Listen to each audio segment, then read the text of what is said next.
সারা দেশে ছড়িয়ে পড়েছে চলমান কোটাবিরোধী আন্দোলন। এতে ব্যাহত হচ্ছে স্বাভাবিক জনজীবন। বিশেষ করে শিক্ষার্থীদের সড়ক অবরোধে স্থবির হয়ে পড়ছে রাজধানী ঢাকা।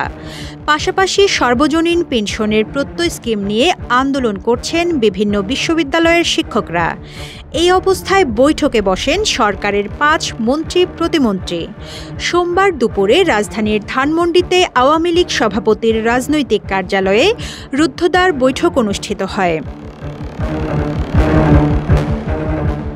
আওয়ামী লীগের সাধারণ সম্পাদক ও সড়ক পরিবহন ও সেতুমন্ত্রী ওবায়দুল কাদের, আইনমন্ত্রী আনিসুল হক, শিক্ষামন্ত্রী মহিবুল হাসান চৌধুরী নওফেল, শিক্ষা প্রতিমন্ত্রী শামসুন্নাহার চাপা, প্রাথমিক ও গণশিক্ষা প্রতিমন্ত্রী রোমানা আলী এবং তথ্য প্রতিমন্ত্রী মোহাম্মদ আলী আরাফাত এই বৈঠকে অংশ নিয়েছেন।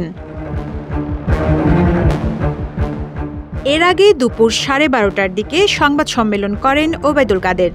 এদিন খুব একটা দীর্ঘ হয়নি সংবাদ সম্মেলন। সংবাদ সম্মেলন শেষে দপ্তর কক্ষে চলে যান সেতুমন্ত্রী।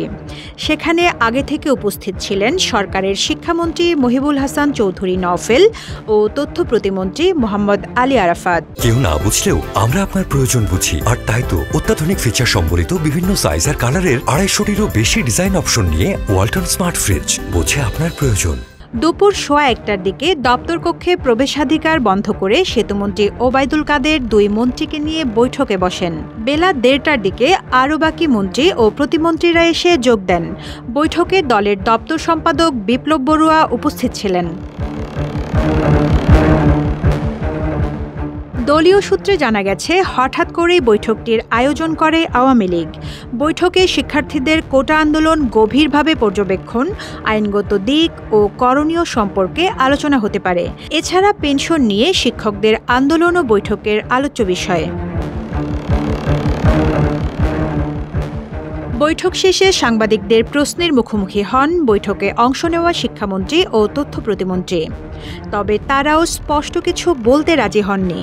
তথ্য প্রতিমন্ত্রী মোহাম্মদ আলী আরাফাত এক প্রশ্নের জবাবে জানান, বৈঠকে রাজনৈতিক সাংগঠনিক বিষয় নিয়ে আলোচনা হয়েছে।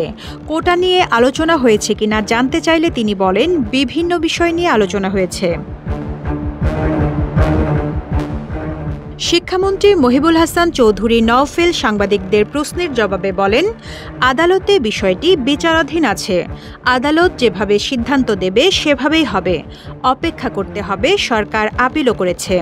সুতরাং এই বিষয়ে এই মুহূর্তে কোনো মন্তব্য করা যাবে না। এর আগে সংবাদ সম্মেলনে আওয়ামী লীগের সাধারণ সম্পাদক ওবায়দুল কাদের বলেন, সরকারি চাকরিতে কোটা বাতিলের বিষয়টি আদালতে বিচারাধীন। তাই আদালতের চূড়ান্ত রায় পর্যন্ত আন্দোলনকারীদের অপেক্ষা করতে হবে। একই সঙ্গে তিনি জনদুর্ভোগ হয় এমন আন্দোলন পরিহার করার আহ্বান জানিয়েছেন। রিজওয়ানা রিন্তি, ইত্তেফাক।